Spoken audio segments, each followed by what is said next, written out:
Bapak-bapak, ibu-ibu, hadirin hadirat ma'asyiral muslimin yang saya cintai,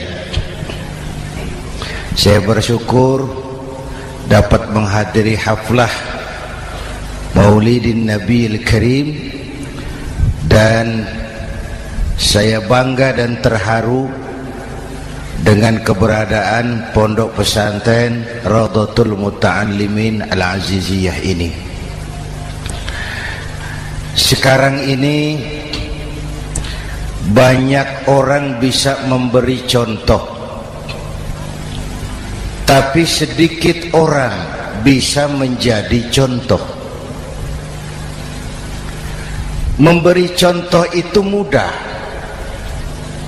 tapi menjadi contoh itu yang sulit. Oleh karena itu, pada kesempatan ini kita ingin mengambil contoh bagaimana Rasul melaksanakan perjuangan. Apa modal utamanya? Saya sampaikan 3 sajalah, mudah-mudahan selesai 10 menit. Yang pertama, modal utama perjuangan baginda Rasul adalah akhlakul karimah. Memperbaiki akhlak dengan akhlak. Oleh karena itu, Suramadu sudah selesai. Dari dan ke Madura jadi lebih mudah. Bahkan Madura akan jadi daerah industri. Tetapi yang kita ingin, Madura tetaplah Madura. Akhlak tidak boleh berubah. Zaman boleh berubah, akhlak tidak. Masa boleh berganti, tapi keyakinan tidak boleh mati. Nah, soalnya adalah kepada siapa kita harus berakhlak? Kita itu kan harus berakhlak kepada 2. Kita harus berakhlak pertama kepada Allah. Ini yang terpenting. 13 tahun Rasul berjuang di Mekah hanya memperbaiki akhlak kepada Allah, menanamkan tauhid, meluruskan akidah, membangun keyakinan. 13 tahun di Mekah itu, dengan perhitungan kalau fondasi kuat, bangunan aman.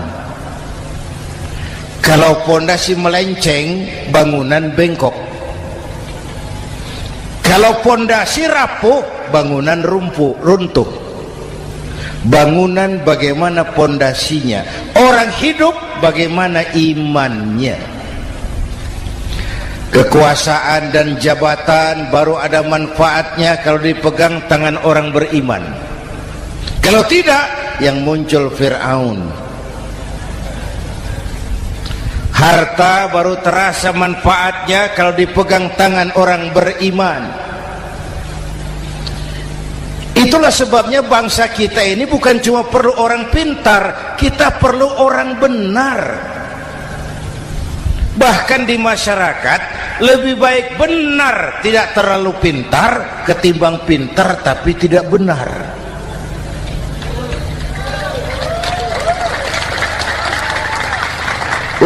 Kalau sudah pintar tidak benar, rusak rakyat itu, Pak. Disuruh ngurus beras malah nimbun beras. Ya, disuruh ngurus laut jadi bajak laut. Disuruh ngurus hukum, bikin hukum seperti pisau, tajam ke bawah, tumpul ke atas. Kalau yang kecil salah, hukum cepat-cepat ditegakkan. Yang besar salah, diam pura-pura tidak mengerti. Itu yang melukai rasa keadilan.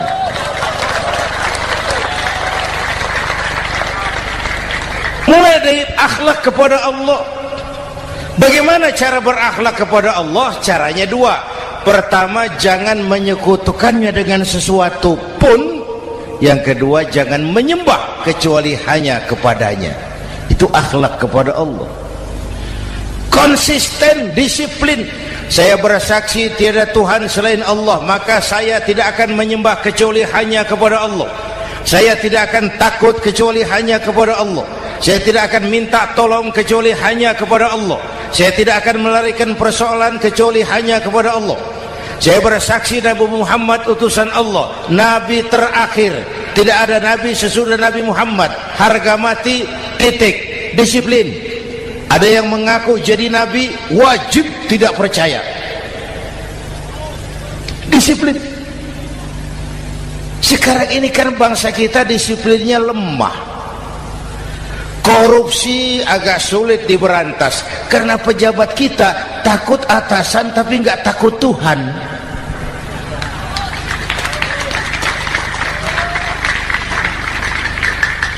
Itu sama dengan anak muda naik sepeda motor ngebut, lampu merah jalan terus, di stop sama polisi. Break. Iya pak. Minggir. Siap. SIM ada pak. SNK ada pak. Tahu kau lampunya merah? Tahu pak. Kenapa lewat terus? Saya nggak tahu, ada bapak. Itu disiplin kita. Tenang bener jawabnya, kayak orang nggak salah.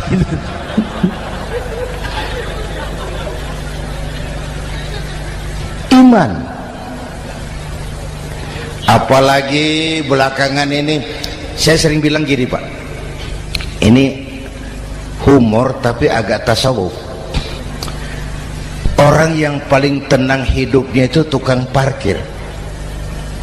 Coba lihat tukang parkir, walaupun mobil banyak, mereknya bagus-bagus, tidak pernah sombong. Tenang ini, tenang. Nanti mobil pergi satu demi satu, habis sama sekali, dia tidak sedih. Tenang. Mobil banyak tidak sombong, mobil habis tidak sedih. Apa rahasianya? Ternyata, nih tasawufnya di sini. Tukang parkir tidak merasa memiliki, tapi merasa dititipi. Wah, itu. Siapa saja yang merasa memiliki, bersiaplah kehilangan, dan itu menyakitkan. Tapi kalau merasa dititipi, jabatan, harta, anak, istri, semua titipan, hiduplah seperti tukang parkir. Pertama, titipan tidak boleh bikin kita sombong. Dititipi kok sombong, tidak pantas ya. Pak Zainuddin titip mobil ya, silakan. Yang punya mobil pergi, saya petatang peteteng. Tidak pantas dititipi kok sombong. Ada orang dititipi jabatan oleh Allah sombong, dititipi sombong. Ada enggak pejabat sombong?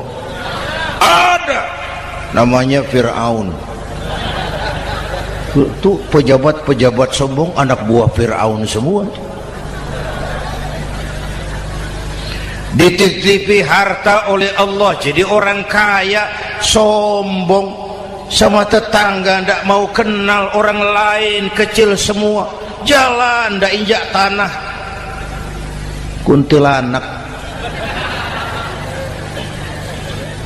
Yang kedua penting, titipan harus dijaga baik-baik. Kalau tidak, yang nitip marah. Yang nitip marah. Pak, titip sepeda motor, silakan. Waktu diambil sepeda motor, kaca spion pecah, knalpot hilang, bemper hancur. Marah enggak yang nitip? Marah. Saya kan titip, kenapa enggak dijaga baik-baik? Dititipi harta oleh Allah, jadi orang kaya, supaya bangun pesantren, bela yatim, santuni yang lemah. Pelitnya 17 setan. Yang nitip marah. Dititipi jabatan oleh Allah, isinya korupsi saja, yang nitip marah. Nah, saya mau kasih lihat sekarang, Allah titip Indonesia. Allah titip Indonesia. Hai rakyat, ini Indonesia. Aku titip, kata Allah. Sebentar, ada meja mau naik. Silakan, Mas. Iklan. Ya, terima kasih. Jangan disangka kalau disediakan air teh pidatonya jadi lama. Dekorasi ini kok. Sampai mana tadi? Hai rakyat, ini Indonesia, aku titip, kata Allah.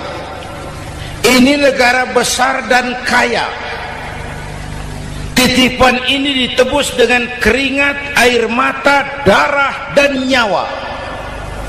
Ini bedanya. Malaysia memang merdeka, tapi diberi Inggris. Singapura merdeka, diberi Inggris. Indonesia merdeka, keringat, air mata, darah, dan nyawa. Ini negara aku titip, kata Allah. Ini negara besar dan kaya. Buminya subur. Di atas perut buminya segala tanaman hidup. Di bawah perut buminya ada gas, minyak, batu bara. Lautnya kaya, hutannya kaya. Kekayaan negeri ini harus digunakan bagi sebesar-besar kemakmuran rakyat. Itu amanat konstitusi. Disalahgunakan, dikorupsi, yang nitip marah. Yang nitip marah. Kalau dia marah, dia suruh makhluknya yang lain negur. Siapa? Merapi, Bromo, anak Krakatau. Itu Merapi demo, Pak. Kalau kita rakyat demo, anak buahnya Pak Danres turun. Tapi kalau Merapi demo, siapa yang mau ngatasi? Mbak Marijan. Selesai. Sekarang Mbah Marijan sudah kumpul sama Mbah Surip di alam barzah. Dia sudah ketemu dia. Kata Mbah Surip, tenang Mbah Marijan, tak gendong. Aman sudah. Aman sudah. Saya mau bilang Merapi itu makhluk, Krakatau itu makhluk, Bromo itu makhluk. Tidak mungkin makhluk bergerak dengan sendirinya. Pastilah ada yang menggerakkan. Maka baik-baiklah sama yang bikin angin supaya bertiupnya sesuai keperluan. Baik-baik dengan yang bikin air supaya datangnya sesuai kebutuhan. Baik-baik sama yang bikin gunung supaya meletusnya pelan-pelan.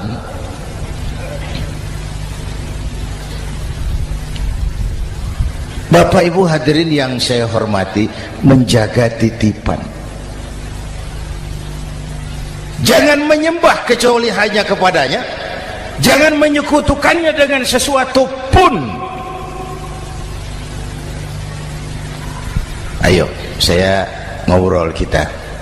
Bapak Ibu hadirin yang hadir di sini ini, kita ini semua hamba Allah apa bukan? Hamba Allah. Kata siapa? Kata kita. Kalau kata kita namanya ngaku. Ngaku itu boleh dan murah. Apa diakui? Kita belum tahu. Ya, kan baru kata kita itu. Dan tidak otomatis kalau kita bilang saya ini hambamu ya Allah, lalu Allah jawab iya ya. Tidak, wong itu kan kata kita. Saya hamba Allah, kata saya. Berapa banyak orang perbuatannya, ucapannya berkata saya hamba Allah, perbuatannya menyatakan dia hamba setan, hamba nafsu, hamba dunia, budak jabatan. Tidak sesuai ucapan dengan perbuatan. Jadi hamba Allah itu nggak mudah, digojlok, diuji. Coba lihat, yang jelas diakui sebagai hamba itu baru satu yang kita peringati ini, baginda Nabi. Allah mengakui kapan? Waktu menceritakan Isra dan Mi'raj. Apa yang dipakai kalimat subhanallazi asra bi'abdih, maha suci Allah yang telah menjalankan hambanya. Hambanya Muhammad itu hambaku, aku jalankan dia. Allah mengakui. Kapan kalimat ini turun? Setelah Nabi digojlok, ditempa, digembleng, diuji, difitnah, dicaci maki, dilontari kotoran unta, sahabat-sahabatnya dibantai.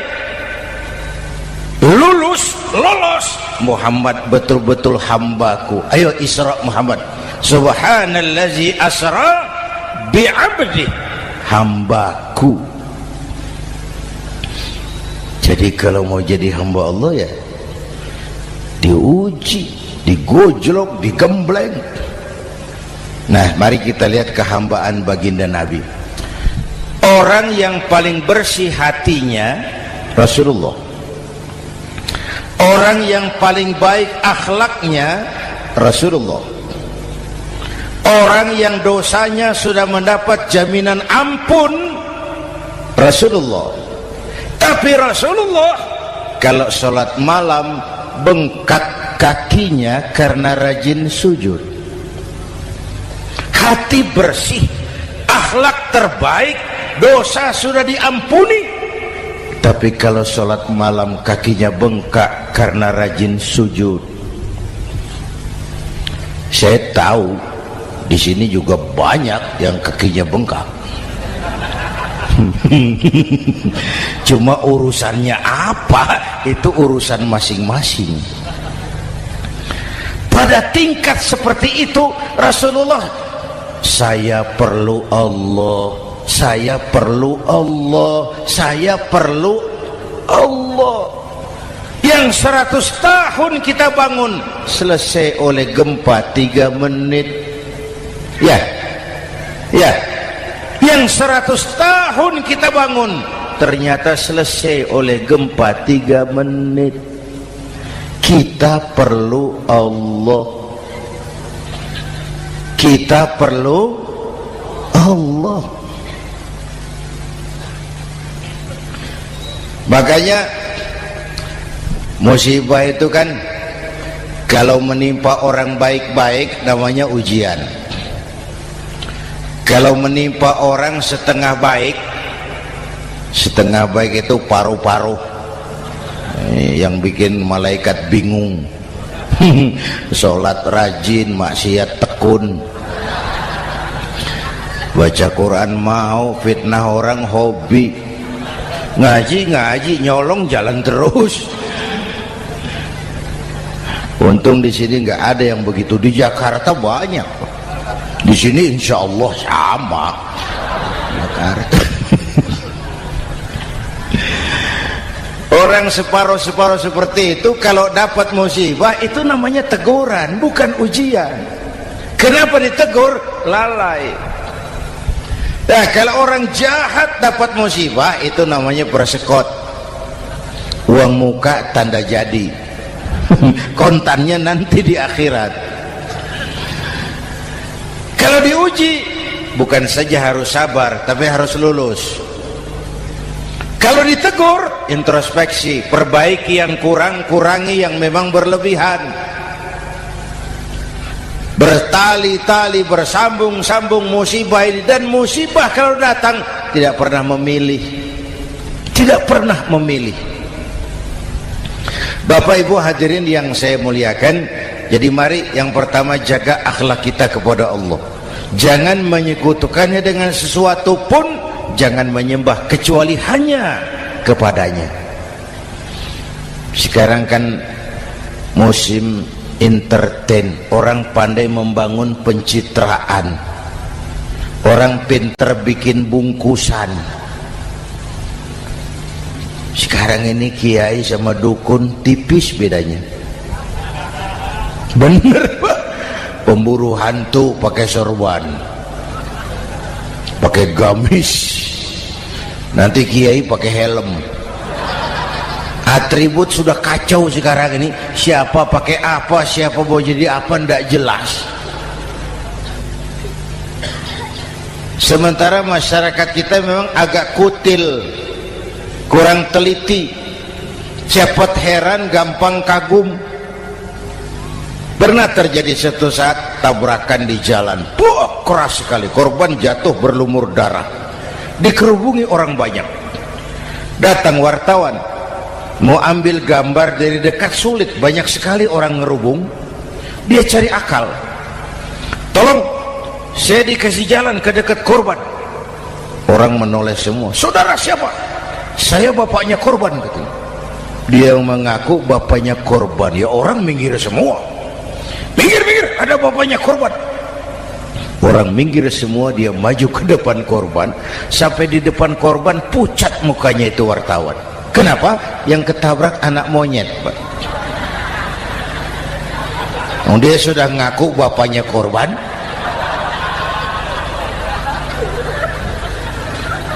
Ini cerita pendek tapi pesannya dalam. Kalau belum kenal benar jangan cepat-cepat ngakui. Ya, rakyat harus cerdas sekarang ini. Emas pasti kuning, benar itu? Apa semua yang kuning pasti emas? udah cerdas lah itu. Hati-hati, ini jangan pencitraan. Orang pandai bikin bungkusan.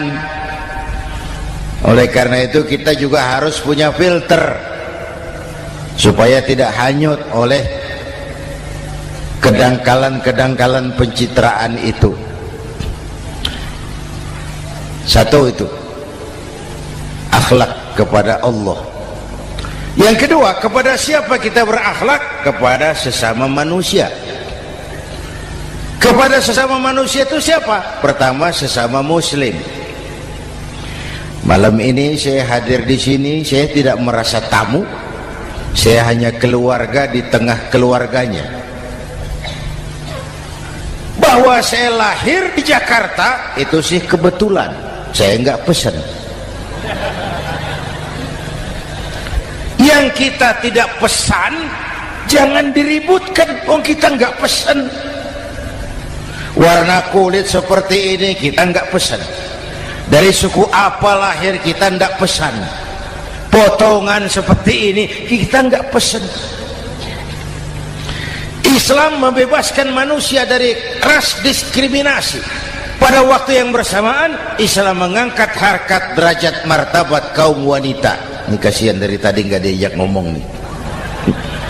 Pada waktu yang bersamaan Islam mengangkat harkat derajat martabat kaum wanita.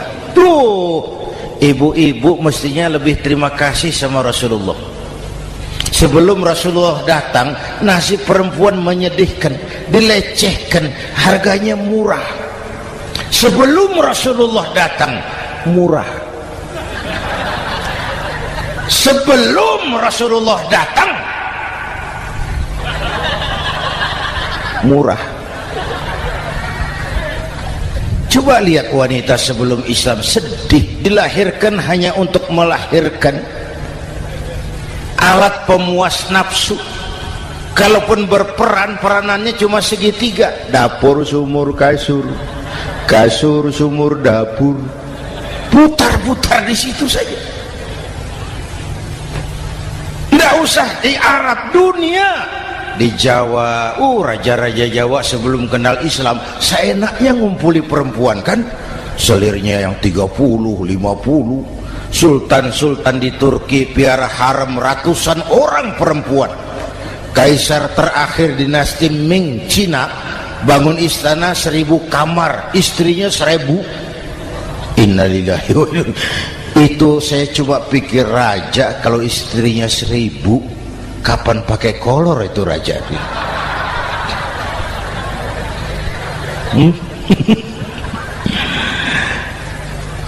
Rasulullah datang terenyuh, an-nisa imadul bilad. Perempuan jangan diperlakukan begitu.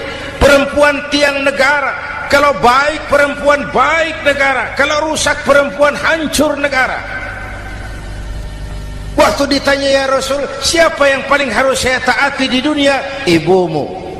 Setelah itu siapa lagi? Ibumu. Setelah itu siapa lagi? Ibumu. Setelah itu siapa lagi? Bapakmu. Menghargai perempuan, ibumu, bapakmu. Ibu 3 kali disebut, bapak 1 kali, ibu 3 kali, bapak 1 kali, ibu 3, bapak 1 bapak. Gimana sih ngitungnya jadi kerok begini? Salah ngitungnya, salah.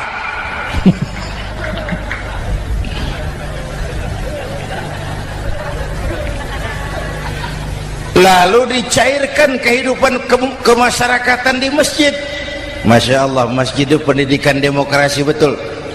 Pertama, siapapun masuk masjid copot sandal, buka sepatu. Benar itu? Ini masyarakat yang mau kita bangun.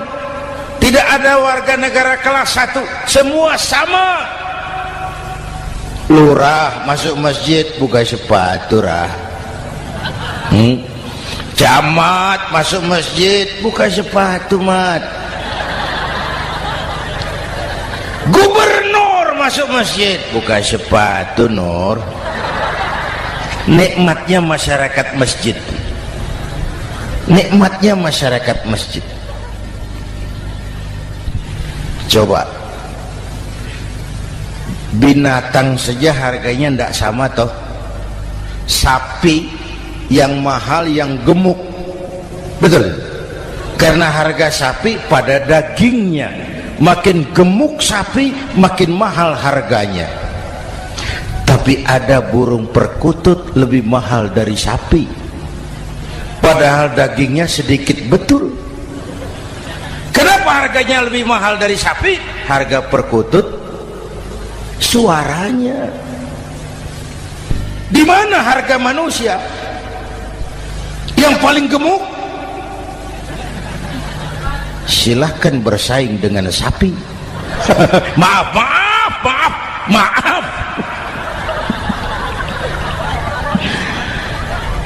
Inna akramakum indallah atqakum. Masyarakat masjid sudah copot sandal, buka sepatu, sudah masuk ke dalam sholat berjamaah. Kalau sudah ke dalam sholat berjamaah, tidak pernah kita usil dari mana orang datang. Yang penting kemana dia menghadap. Itu masyarakat masjid. Dari mana kamu? Dari kidul, Pak, madhab ngulon. Kamu dari mana? Dari lor, Pak, madhab ngulon. Kamu dari mana? Dari kulon, madhab ngulon juga. Ini kan konsep Bhinneka Tunggal Ika. Dari manapun orang datang, apapun warna kulitnya, dari suku apapun ia dilahirkan, kalau akidahnya sama, itu saudara kita. Lalu sholat berjamaah.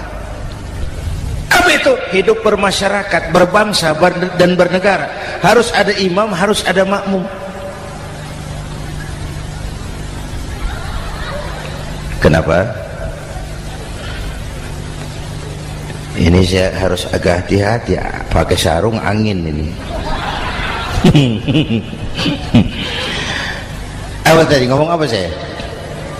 Sholat berjamaah, bermasyarakat, berbangsa dan bernegara. Ada imam, ada makmum. Siapa makmum? Kita ini rakyat. Siapa imam? Para pemimpin negara. Apa bedanya? Imam harus dipilih, makmum nggak usah. Coba baca kitab fikih yang setebal apapun, nggak ada bab pemilihan makmum. Nggak usah, makmum nggak usah dipilih. Orang buta boleh jadi makmum, orang bisu boleh jadi makmum, tukang mabuk boleh jadi makmum, tapi tidak tiap orang boleh jadi imam. Imam harus dipilih. Siapa yang jadi imam? Pertama, a'lamuhum, orang yang paling alim di kampungmu, angkat jadi imam. Yang paling alim, bukan yang paling tua. Yang paling alim, tahu urusan, punya konsep, punya visi dan misi, mengerti negara ini mesti dibawa kemana, jalan keluarnya apa, angkat jadi imam. Pak, ada dua orang Pak, alimnya sama, yang mana yang dipilih? Kalau ada dua orang alimnya sama, kata Nabi, afsahuhum, yang lebih fasih lidahnya. Apa artinya fasih? Nyambung sama rakyat, tahu apa yang dimaui rakyat, nyambung. Tidak sah orang fasih bermakmum kepada imam cedal.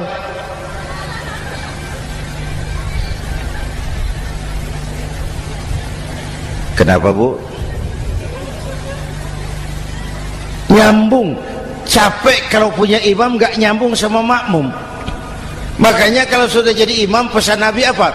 Idza amma ahadukumun nasa falyukhaffif. Kalau kamu jadi imam, ringankan sholat kamu, jangan terlalu panjang. Itu makmum tidak sama kekuatannya. Ada yang tua renta, diri saja sudah gemetar. Ada makmum yang punya darah tinggi, kalau sujud lama kepalanya sakit.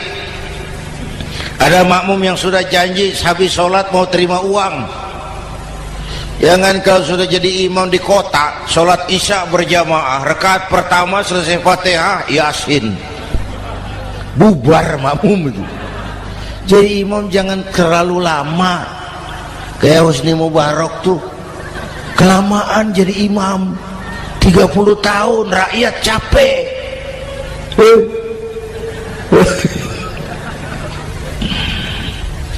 Bapak Ibu hadirin yang saya hormati, nah masyarakat Islam ini loyal, taat, setia. Kapan? Kalau imamnya benar. Imam takbir, makmum takbir, imam ruku', makmum ruku', imam i'tidal, makmum i'tidal, imam sujud, makmum sujud. Tapi masyarakat Islam tidak buta. Imam keliru, makmum wajib menegur. Ya, bagaimana negurnya? Mestinya ruku, imam sujud. Wah, keliru ini. Subhanallah, kan gitu. Itu aturan main. Tidak boleh imam keliru, makmum emosi, main pegang, mam, hoi salah, hoi, kacau sholat.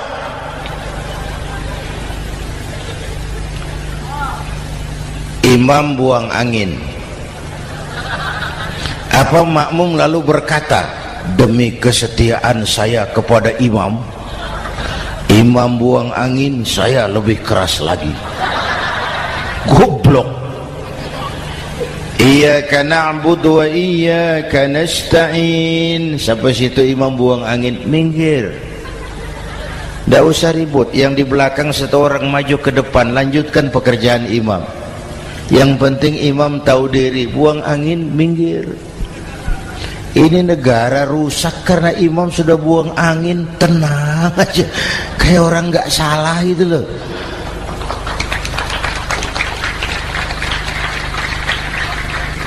Selesai sholat dikasih tahu, imam tadi buang angin ya sedikit.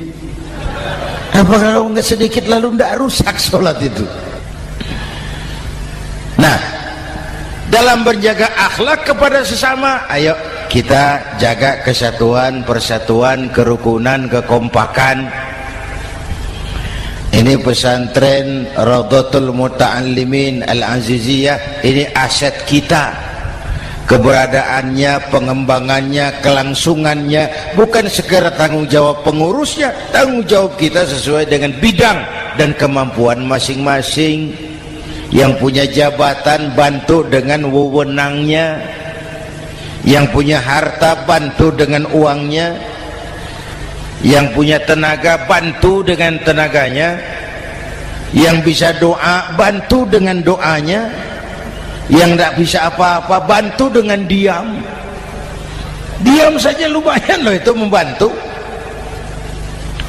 Bapak Ibu hadirin yang saya hormati, saya ingat almarhum Panglima Besar Sudirman pernah bilang, kamu itu kalau mau menang harus kuat, kalau mau kuat harus bersatu, kalau mau bersatu hidupkan semangat silaturahmi. Mau menang harus kuat, mau kuat harus bersatu, mau bersatu hidupkan silaturahmi. Bapak Ibu hadirin, rukun antar umat seagama. Beda pendapat boleh, marah jangan. Kalau di Jakarta kan sekarang lagi musim apa itu wahabi yang bid'ah, sedikit bid'ah itu. Saya sih bilang yang suka tahlil bagus, terusin. Yang nggak suka tahlil nggak apa-apa, tapi jangan mencaci maki yang suka tahlil. Orang yang mabuk masih banyak kok yang tahlil dicaci maki. Kita nih seperti orang kurang kerjaan. Waktu guru saya Hadratul Mukarram Ki Haji Dr. Idham Khalid wafat, saya ajak orang baca Fatihah. Selesai, saya lagi duduk di belakang, seorang pengusaha nemui saya, Kiai, kenapa? Saya coba ingin kepastian. Apa? Orang yang sudah mati dibacakan Fatihah itu apa pahalanya sampai? Saya bilang gini, Mas, kamu kalau nggak percaya mati aja dulu. Saya bacain Fatihah, tunggu di sono. Kalau nggak nyampe balik lagi nggak apa.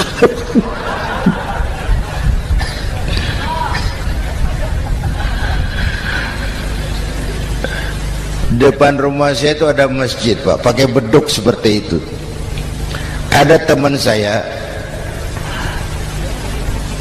Kiai, pakai beduk masjidnya. Iya pakai. Kan Rasulullah enggak pakai. Enggak memang. Bid'ah toh. Loh, siapa bilang? Beduk itu bukan agama, itu budaya, tanda masuk waktu. Bukan manggil orang sholat. Manggil orang sholat pakai azan. Tanda masuk waktu, itu hebatnya Wali Songo, pakai beduk. Kalau nggak mau pakai beduk boleh, teriak-teriak juga boleh. Pak Greb, boleh. Tapi Wali Songo kan bijaksana, pakai beduk saja, sekali pukul satu desa dengar. Itu bijaksananya dakwah Wali Songo. Kalau beduk dianggap bid'ah, miskin kita. Itu budaya. Seperti sepeda motor, itu budaya. Kalau nggak mau pakai beduk boleh, teriak-teriak juga boleh. Pak Greb, boleh. Tapi Wali Songo kan bijaksana, pakai beduk saja, sekali pukul satu desa dengar. Itu bijaksananya dakwah Wali Songo. Kalau beduk dianggap bid'ah, miskin kita. Itu budaya. Seperti sepeda motor, itu budaya. Kalau beduk dianggap bid'ah, sepeda motor bid'ah tuh Rasulullah nggak pakai, jual, beliin unta.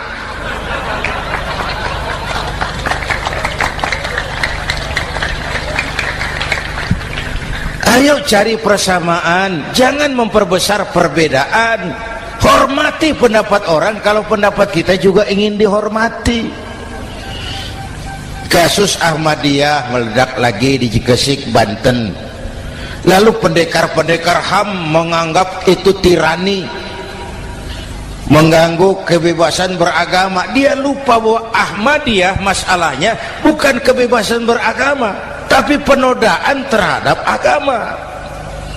Kalau kebebasan beragama sih umat Islam welcome. Orang mau Hindu, mau Buddha, mau Kristen bebas memilih agamanya masing-masing.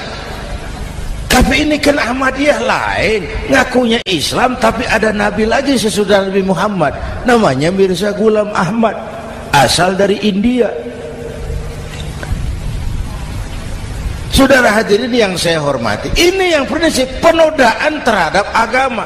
Kalau nggak ngaku Islam nggak masalah. Supaya mau aman caranya cuma dua, Ahmadiyah jadi agama sendiri.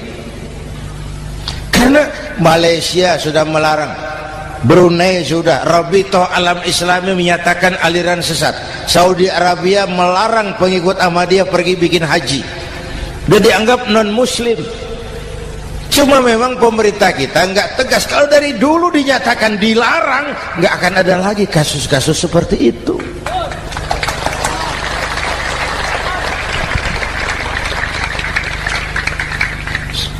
Nah, selain itu kita umat juga harus disiplin. Coba sudah berapa banyak nabi bermunculan di Indonesia? Dan Indonesia ini saya heran, Indonesia ini pasar bagus Pak. Kalau ada nabi ada aja pengikutnya, saya heran tuh. Indonesia ini pasar bagus. Ada Ahmad Musaddiq Al-Qiyadah, jadi nabi. Konsultan bulu tangkis jadi nabi. Dapat wahyunya di Bogor, ditangkap polisi 4 tahun. Muncul lagi di Bandung, namanya Sayuti, tukang cukur, ngaku dapat wahyu jadi nabi, ditangkap polisi lagi 2 tahun. Di Malang Ustadz Roy, ya sebenarnya petinju, dia masuk Islam, mu'alaf, belajar Islam tidak pakai guru, diutak-atik ayat Quran. Sholat kita harus mengerti artinya, maka sholat boleh pakai bahasa masing-masing. Ramai masjid. 2 tahun penjara. Di Jakarta muncul lagi Lia Edan, ngaku Jibril, ditangkap juga oleh polisi. Kita salut sama polisi kita lah, bukan cuma teroris, Jibril ditangkap Pak Kapolres. Saya bilang sama teman-teman polisi, untung dia ngaku Jibril Pak, coba kalau dia ngaku Israel lebih gawat itu.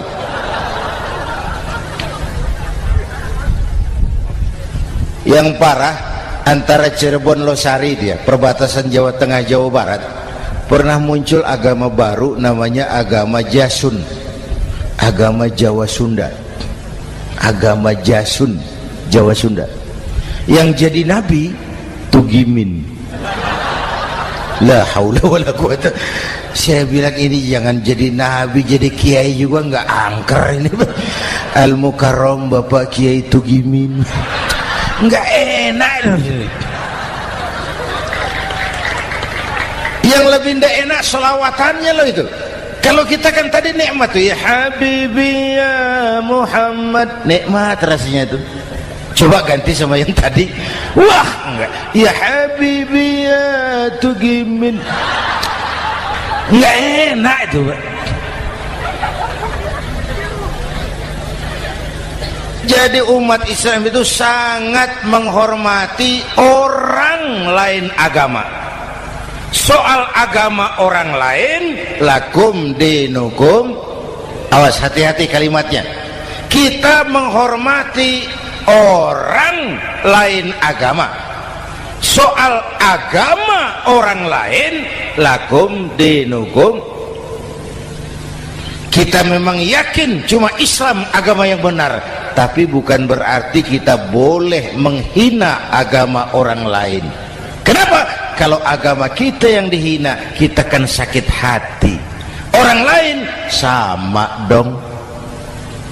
Itu sebabnya Allah berpesan, jangan kau caci maki Tuhan mereka, karena mereka akan balas mencaci maki Tuhanmu. Dan itu artinya mencaci maki aku, kata Allah. Jelas ini? Jelas? Justru karena umat Islam mayoritas di Indonesia, maka kerukunan antar umat beragama terjaga dengan baik. Oh, kalau umat Islam mau main kasar, mau main kayu, mau main keras, umat Islam ini 85%, yang lain pasti selesai. Saya jamin selesai. Tapi kan tidak. Kita sadar betul ini negara Pancasila. Kita sadar betul bahwa kita harus menghargai orang lain agama, menjaga kerukunan, rukun antar umat beragama. Yang ketiga, rukun antar umat beragama dengan pemerintah. Dulu kiai saya bilang, sultanun zulum khairum min fitnatin tadum. Pemerintah yang jelek pun sebenarnya masih lebih lumayan ketimbang tidak ada pemerintahan, kalau itu ukurannya.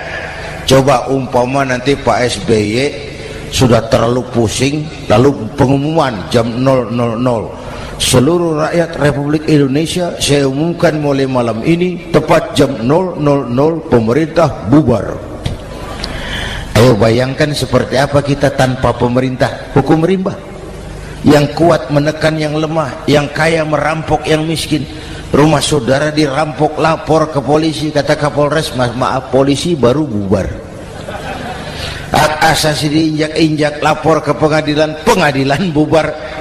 Masih ada pemerintah saja yang kuat suka menekan yang lemah, apalagi kalau tidak ada pemerintah. Karena itu ulama dan umara dua pilar utama. Kalau kuat keduanya, kuatlah masyarakat. Kalau rapuh keduanya, maka rapuhlah juga masyarakat. Bapak Ibu hadirin yang saya hormati, ini yang kedua, kita harus berakhlak kepada sesama. Yang ketiga, kepada siapa kita harus berakhlak? Kenapa? Iya, saya cuma lihat jam. Yang ketiga, kepada siapa kita harus berakhlak? Kita ini harus berakhlak kepada makhluk Allah yang lain di luar manusia. Kepada air kita harus berakhlak loh Pak. Saya dulu remaja ngaji fikih, kiai ngajar makruh buang air kecil di tanah yang berlubang. Saya protes, kenapa makruh kiai? Pertama, untuk kesehatan. Siapa tahu di lubang yang kau kencingi ada gas beracun. Kalau tidak kiai, kalau tidak maka artinya kau harus melindungi binatang yang ada di dalam lubang. Siapa tahu di lubang yang kamu kencingi ada semut sedang rapat membahas masalah Mesir. Apa dosanya lalu mati dikencingi? Ini namanya rahmatan li semut. Bapak Ibu hadirin yang saya hormati, ada hadis sederhana, fa iza zabahtum fa ahsinu zibhata. Kalau kamu menyembelih hewan, sembelihlah dengan cara yang terbaik. Jangan nyembelih ayam pakai pisau tumpul, itu namanya tidak berperi kebinatangan. Kepada ayam kita berakhlak, kepada pohon kita berakhlak, kepada air kita berakhlak. Kenapa sekarang alam tidak seramah dulu? Karena kita juga tidak ramah kepada alam. Kenapa sering terjadi banjir? Karena tempat air kita kurangi. Dia bingung mau kemana. Air nggak punya tempat, akhirnya masuk ke rumah kita juga, masuk dalam zoharul fasadu bil barri wal bahri bima kasabat aydin nas, karena kita tidak berakhlak kepada lingkungan. Bapak Ibu hadirin yang saya hormati, jadi itu yang pertama, modal utama perjuangannya akhlakul karimah. Mau sukses, utamakan akhlak.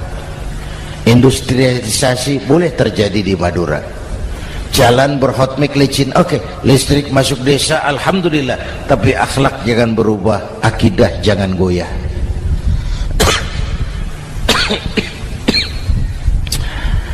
Teknologi tidak bahaya, yang bahaya orang yang menggunakannya. Wayang itu yang namanya cepot, itu bisa selawat badar kalau yang megang Anom Suroto. Cepot bisa selawat badar kalau yang megang Anom Suroto.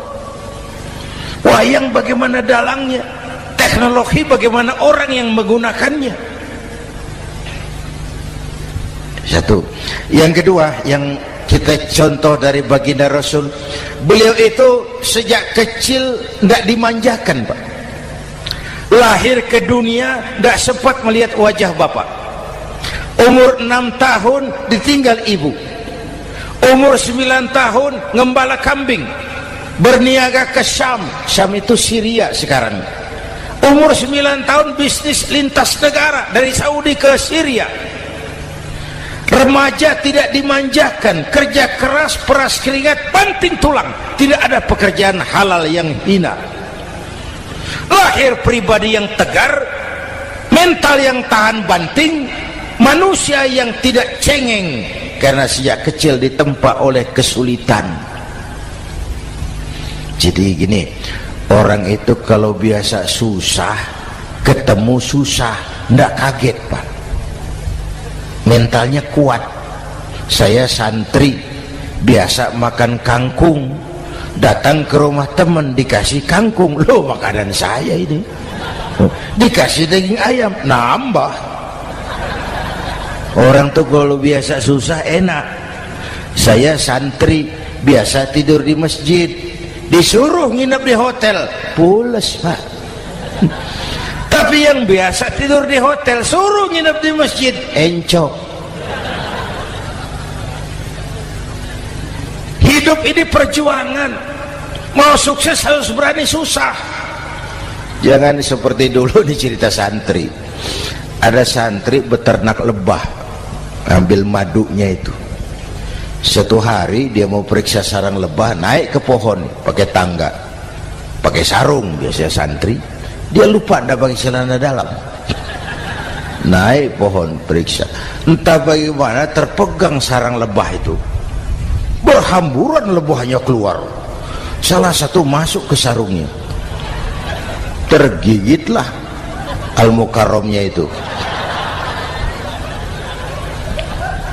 Dia menjerit, aduh, jatuh berguling ke bawah. Sudah lama jatuh, dia buka sarungnya, dia lihat bengkak. Karena bengkak kan jadi besar, senang juga dia. Dia berdoa, ya Allah, hilangkan sakitnya, biarlah bengkaknya.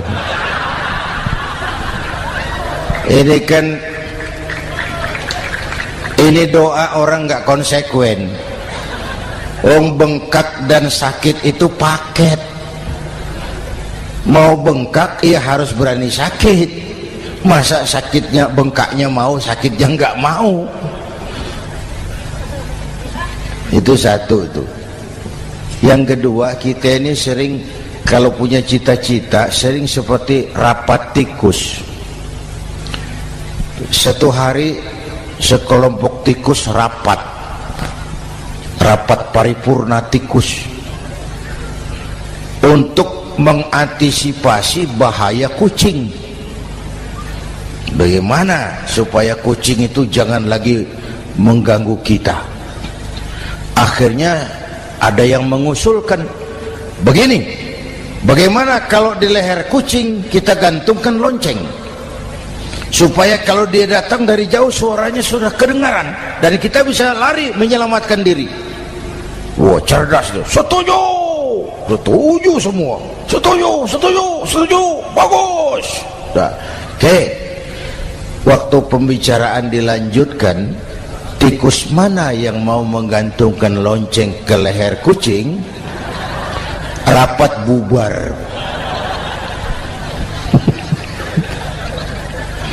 Setuju, akur. Iya. Waktu kerja selesai. Bapak Ibu hadirin yang saya hormati, terutama anak-anak saya, para santri, remaja, pemuda. Hidup ini persaingan. Bapakmu tamat SD, nak, kau sarjana. Bapakmu cuma jadi RT, nak, kau camat. Bapakmu tukang tambal ban, kau harus punya pabrik ban. Anak saya pertama dulu, saya titip mondok di Tebu Ireng. Tahun pertama pulang saya kontrol, sini kau, apa hasilmu setahun di pesantren? Dia sodorkan saya sebuah piagam penghargaan juara lomba pidato di pondoknya. Saya heran, ini anak di rumah jarang ngomong, kok bisa jadi juara pidato? Saya tanya, kamu bisa pidato, apa yang dipidatoin? Dia bilang, kan kaset ayah dihafalin begitu. Ya saya ketawa juga, waktu itu dia masih anak-anak. Baiklah, tapi apa cita-citamu? Saya kepengen seperti ayah. Wah, kau ini salah. Kalau aku ayahmu di matamu menurutmu hebat, mestinya kau 10, 100, 1000 kali lebih hebat dari orang-orang yang kau anggap hebat. Karena tantanganmu akan lebih berat dari tantangan yang aku hadapi sekarang. Kalau kau sama dengan aku, kau ditinggalkan zaman karena kau tidak mampu menjawab tantangan zamanmu. Bapak Ibu hadirin yang saya hormati, persaingan tajam, tantangan makin berat. Oleh karena itu diperlukan semangat yang dicontohkan Nabi. Kerja keras, peras keringat, banting tulang. Tidak ada pekerjaan halal yang hina. Sejak kecil ditempa oleh kesulitan. Asal jangan seperti saya tadi ngobrol sama teman-teman, sekarang ini di negara kita banyak politisi miskin negarawan. Pejabat-pejabat kadang-kadang kalau ngelihat rakyat tuh komentarnya nggak berpihak kepada rakyat. Saya ingat waktu Mentawai dihantam gempa, Nias hancur, infrastruktur hancur, rumah rakyat luluh lantak. Ketua DPR Pak Marzuki Ali bilang, bagaimana itu rakyat? Ya itu resikonya punya rumah di pinggir laut. Waduh, ini bukan komentar pemimpin, rakyat lagi susah kok dibilang kayak gitu. Saya prihatin dengan ucapan kayak gitu. Waktu cabai 100.000, di sini berapa sekarang? Sama ya. Waktu cabai mahal, ada pejabat bilang, rakyat suruh nanam cabai aja di halaman rumahnya. Ini kan gak solutif dan gak cerdas. Cabai naik, rakyat suruh nanam cabai. Nanti beras naik, rakyat suruh nanam padi. Yang saya khawatir kalau telur mahal, apa rakyat suruh betelur gitu? Ini kan gak cerdas dan gak solutif. Bapak Ibu hadirin yang saya hormati, apalagi tadi sudah saya bilang di awal, kita ini bangsa yang ditempa oleh kesulitan. Mau merdeka saja dengan keringat, air mata, darah dan nyawa. Kita tidak boleh cengeng menghadapi kesulitan ini. Tegar, tahan uji, tahan banting, dan seterusnya. Itu hal yang kedua. Yang ketiga, terakhir, Rasulullah itu sosok yang ibadahnya luar biasa. Tadi sudah saya jelaskan sebagian. Ibadahnya luar biasa. Ayo kita bantu keamanan negeri kita ini. Dengan apa? Istighfar. Wa ma kana Allahu mu'adzibahum wa hum yastaghfirun. Allah tidak akan turunkan bencana selagi di tengah mereka masih banyak orang-orang yang istighfar. Rasulullah yang dosanya sudah diampuni sehari 100 kali istighfar. Ayo kita ngobrol ini. Pak, saya ini Zainuddin ini, kalau mengharap masuk surga dengan amal yang saya kerjakan, benar. Sholat saya berapa banyak saya tahu. Sedekah saya berapa duit saya tahu. Dosa saya berapa banyak saya tahu. Lalu saya baca sejarah. Nabi Adam dosanya 1, makan buah khuldi, dikeluarkan dari surga. Nabi Adam dosanya 1, dikeluarin. Kita dosanya banyak, kepengen masuk. Ini nggak nyambung ini. Nabi Adam dosanya 1, dikeluarin dari surga. Kita dosanya banyak, kepengen masuk. Nggak nyambung. Apa yang bikin saya besar hati? Apa yang bikin saya optimis? Ada 2 Pak. Pertama yang disebut rahmat Allah, yang kedua disebut syafaat Rasulullah. 2 itu Pak. Kalau kita ini insya Allah nanti sampai ke surga, amin, amin. Kalau kita ini sampai ke surga Pak, saya jamin itu bukan karena amal kita, itu karena rahmatnya Allah. Ndaklah seberapa banyak sih amalan kita mau menggapai surga. Kalau bukan karena rahmatnya Allah, sulit sampai ke sana. Hei manusia, dosamu besar, tapi lihat rahmatku lebih besar. Hei manusia, salahmu banyak, tapi ampunanku lebih banyak. Kau nangis di hadapanku, aku senyum melihatmu. kau berjalan menujuku, aku berlari menyambutmu. Istighfarnya sehari 100. Lalu ada hadis qudsi, inni la ahammu bi'adzabi ibadi, kadang-kadang aku pengen turunkan azab bencana kepada manusia, tapi ketika aku melihat 3 perkara, murkaku surut, bencana aku tarik kembali. Coba perhatikan hadis qudsi ini. Allah mau marah hendak jadi, bencana ditarik, musibah diangkat. Kenapa? Ada yang meredam murka Allah.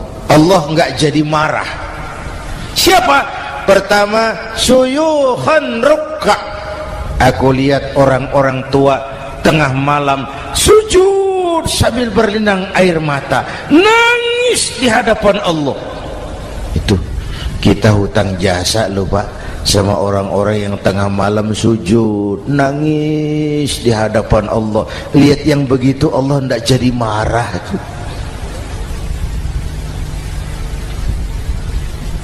Saya tahu bapak-bapak, ibu-ibu kan suaminya sering bangun tengah malam ya Bu, kencing bikin bingung malaikat. Sudah mau ditulis tahajud, kencing doang. Kata malaikat, sialan, hampir salah tulis.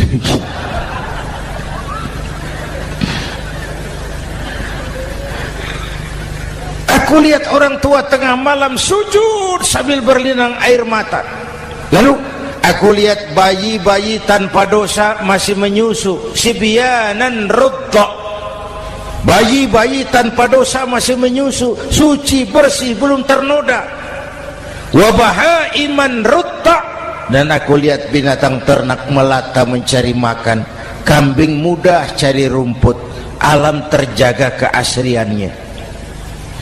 Bagaimana bencana enggak mau nambah? Kita mengamalkan hadisnya juga terbalik. Yang diminta itu orang tua tengah malam sujud, bayi tanpa dosa nyusu. Sekarang bayi tanpa dosa dibuang ke tempat sampah gara-gara orang tua tengah malam nyusu. Terbalik namanya. Yang diminta itu orang tua tengah malam sujud, bayi tanpa dosa nyusu. Ini bayi tanpa dosa dibuang ke tempat sampah gara-gara orang tua tengah malam.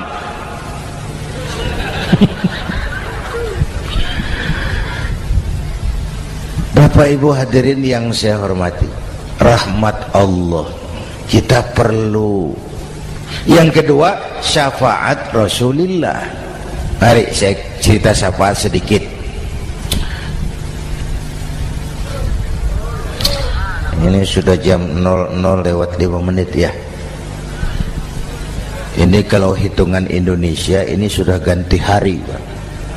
Jadi inilah ceramah terpanjang di dunia. Bayangkan saya pidato dari hari Selasa sampai hari Rabu.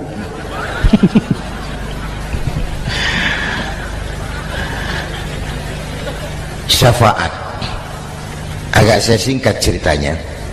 Nanti itu Pak, setelah alam ini hancur sehancur-hancurnya, bumi gempa, gunung meletus, air laut tumpah ke darat, halilintar menyambar, planet-planet bertabrakan, semua yang hidup mati bareng tanpa persiapan, termasuk malaikat mati.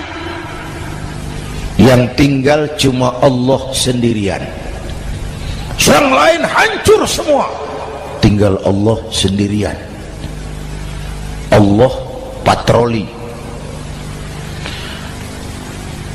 berseru-seru, limanil mulkul yaum, ahai siapa penguasa hari ini? Mana Fir'aun yang ngaku Tuhan? Nongol kalau memang Tuhan. Mana Abrahat, mana Namrus, mana itu Benito Mussolini, mana itu Adolf Hitler, mana itu Hosni Mubarak? Penguasa-penguasa yang ngaku berkuasa nol kalau memang penguasa. Gak ada yang jawab Pak, semua sudah rebah. Allah lalu berkata, la ilaha illa ana. Ternyata tidak ada Tuhan lain selain aku. Allah sombong waktu itu. Kalau Allah sombong itu pantas. Hadis kursi mengajarkan al-kibriya'u libasi. Sombong itu pakaianku, kata Allah. Cuma aku yang pantas pakai. Kamu manusia nggak pantas pakai pakaianku, kebesaran. Pakaian Allah mau dipakai. Sombong itu pakaian Allah, cuma Allah yang pantas pakai. Nanti itu yang pertama dihidupkan bukan kita, malaikat dihidupkan lebih dulu. Tiupan pertama, malaikat hidup semua. Diatur panitia akhirat. Yang nyambut tamu siapa, yang pimpin marawis siapa. Malik siap, sediakan neraka. Aku mau bakar itu bajingan tengik yang waktu di dunia nggak mau sujud, jauh dari ulama, tinggal di masyarakat jadi biang kerok, sama yatim kejam. Sediakan neraka. Baik. Ridwan, iya, sediakan surga. Aku mau balas hamba-hambaku yang waktu di dunia rajin sujud, dekat dan cinta kepada ulama, santun kepada yatim, suka menolong orang yang memerlukan pertolongan. Baik. Jibril, Mikail, iya, ke surga. Untuk apa ya Rabb? Ambil kendaraan bernama Buraq, turun ke alam, cari di mana kubur kekasihku Muhammad, bangunkan dari kuburnya, bawa ke surga. Turun Jibril dan Mikail, cari kubur Nabi. Wong alam sudah hancur-hancuran. Jangan cari kuburan, cari bangkalan aja nggak ketemu. Bingung dua-dua. Jibril sebelah mana kubur Nabi? Nggak tahu Mikail. Lalu dua-duanya sujud mohon pertolongan Allah. Dengan izin Allah terbuka kubur Nabi. Allahumma sholli alaihi wa ala alihi. Bangun dari tidur seperti orang bangun dari kubur seperti orang bangun tidur Nabi, mengusap mata. Menoleh ke kanan Jibril, menoleh ke kiri Mikail. Lalu tanya, ayu yaumin hadza ya Jibril? Ini hari apa Jibril? Ini hari apa? Hadza ma wa'ada ar-Rahman. Ini hari yang dijanjikan Allah Muhammad. Ini kiamat. Kiamat Jibril? Kiamat. Jibril, kalau memang ini hari kiamat, aina ummati? Umat saya mana Jibril? Umat saya mana? Allah Karim. Belum pernah saya lihat di dunia ada satu pemimpin yang begini besar cintanya kepada umatnya seperti baginda Rasul. Dari dunia sampai akhirat beliau cinta kita. Dari dunia sampai akhirat beliau bela kita. Bangun dari kubur, tahu hari sudah kiamat, yang pertama ditanya, aina ummati? Umat saya mana Jibril? Kita yang ditanya. Kalau saya yang pertama dibangkitkan dari kubur, lain pertanyaannya. Ini hari apa Jibril? Kiamat Zainuddin. Oh, bini saya mana Jibril? Nabi enggak tanya Khadijah wala Fatimah wala Aisyah, aina ummati? Umat saya mana Jibril? Umatmu? Iya, kau manusia pertama yang dibangunkan dari kubur. Yang lain masih dikubur. Oh. Lalu kita ke surga Muhammad. Perintah Allah, perintah Allah. Sampai di surga seperti orang tidak betah Nabi itu, resah, gelisah, mondar mandir, mukanya murung. Yang punya surga kan negur, Muhammad, labbaik ya Rabb. Tidak enak di surga ya? Enak. Kok kamu seperti orang nggak kerasan gitu, resah, gelisah? Kenapa? Saya teringat umat saya, ya Allah, umat saya bagaimana nasibnya. Iya, saya sudah enak di DPR. Salah. Saya sudah enak di surga, gaji cukup, kursi empuk, dapat mobil dinas.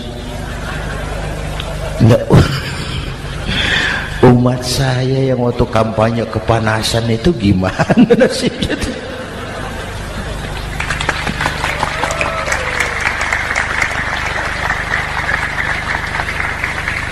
Makanya dulu di Senayan, di depan kantor DPR tuh banyak tukang kaca jualan di situ.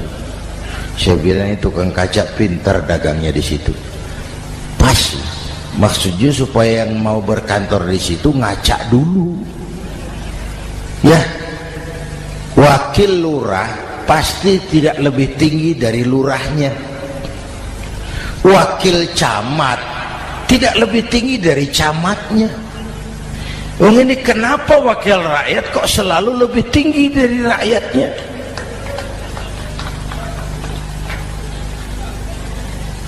Kan yang memberikan mandat kita rakyat. Kemerdekaan bertujuan mengantarkan rakyat ke gerbang kesejahteraan. Lalu rakyat mempercayai tugas itu kepada pemerintah dan wakilnya di DPR. Saya percayakan kamu mengantarkan rakyat ke gerbang kesejahteraan. Itu amanat Undang-Undang Dasar. Biasanya yang diantarkan sampainya lebih dulu biasanya. Yang diantar sampai lebih dulu, yang mengantar nyusul, namanya ngantar belakangan. Ini lebih cepat wakil rakyatnya makmur daripada rakyatnya. Yang mau nganter makmurnya lebih dulu dari yang mau diantar. Yang diantar kelelerahan di jalanan, yang mengantar udah sampai. Jadi bagaimana Muhammad? Saya minta izin mau keluar, tengok saya punya umat. Oke, saya potong ceritanya. Saat manusia dibangkitkan dari kuburnya masing-masing, Masya Allah, saya nggak sanggup bayangkan jumlah manusia yang hidup di muka bumi sekarang kan 6 miliar. Cina berdua, India 2,5 miliar. Cina 1,5 miliar, India 1 miliar rakyatnya. Berdua sudah 2,5 miliar. Itu kalau kencing bareng banjir besar. Bayangkan manusia dari awal sampai akhir berapa puluh miliar kumpul di padang mahsyar. Subhanallah. Sibuk, panik, bingung mau disidang di hadapan Allah. Sebagian kumpul di pojokan berunding, kita mau disidangi. Terus ayolah kita cari bantuan. Kemana? Adnan Buyung. Begini. Kita ini kan anak cucu Nabi Adam. Pantas dong kita minta tolong sama beliau. Yuk, setuju. Berangkat cari Nabi Adam. Ya Adam, anta abal bashar. Adam, tuan datuknya manusia. Kami cucu kamu, anak turunan kamu mau disidang. Tolong kami Adam, tolong. Kata Nabi Adam, Quraisy mas, rombongan Jawa udah aku naik mumet lagi sama Nabi Nuh saja. Nuh bilang tidak bisa, saya juga punya masalah, pernah minta obat ditenggelamkan. Ibrahim barangkali. Semua Nabi hand up, angkat tangan. Dikala itu yauma la yanfa'u malun wala banun, di mana harta tidak ada lagi artinya, anak-anak tak jadi beban, tiap orang sibuk dengan urusannya sendiri-sendiri. Saat itu ada satu pemimpin, Allahumma salli alaihi wa ala alihi, diizinkan Allah. Dikala semua nabi yang lain angkat tangan hand up, beliau malah ummati ana laha, ta'ali ummati, ta'ali ummati, umatku sini, umatku sini. Beliau memanggil-manggil umatnya. Yang bagaimana yang dipanggil? Ada hadis, inna ummati ya'tuna yaumal qiyamah ghurran muhajjalin min atharil wudu. Umatku besok di akhirat datang menghadap Allah dengan muka bersinar-sinar karena sering wudu. Sering wudu kan sering sujud. Masa cuma wudu tapi enggak sujud? Itu nanti ndak usah mengaku Rasul yang panggil, sini umatku. Tapi kalau muka enggak pernah wudu, enggak pernah sujud, merangkak di depan Nabi, saya umatmu ya Rasul. Kata Nabi, umat saya enggak ada yang kumbal gini. Dikala itu beliau berkenan memberikan syafaat. Syafaat itu saudara-saudara, saya pakai sarung, sobek sedikit. Syafaat itu nambeli, itu loh. Salat saya kurang sedikit, sedekah riak sedikit, puasa saya ikhlas sedikit, ditutup dengan syafaat. Saya mau dagang, perlu modal 20 juta, saya punya uang 15 juta, yang 5 juta syafaat. Jadi harus ada modal. Kalau sholat tidak pernah, sedekah tidak pernah, lalu syafaatnya dari mana? Yang dapat tambelan itu yang punya sarung bolong, punya sarung sobek, ditambal dengan syafaat. Lah kalau tidak ada sarung, apa yang mau ditambal? Ya. Nah, mudah-mudahan kita semua mendapat rahmat Allah dan mendapat syafaatnya Rasulullah Sallallahu Alaihi Wasallam. Bapak Ibu hadirin, sudah 7:30 lewat 4 jam. Saya pun kangen, tapi hari sudah larut. Insya Allah lain kesempatan kita jumpa lagi. Terima kasih kepada Al-Mukarramun, para ulama, para habaib, pengasuh pesantren Raudhatul Muta'allimin Al-Aziziyah, dan semua yang hadir. Mudah-mudahan yang saya sampaikan ada manfaatnya. Usikum wa iyaya bitaqwallah. Aqulu qawli hadza fa astaghfirullahal azim li wa lakum. Wassalamu alaikum warahmatullahi wabarakatuh.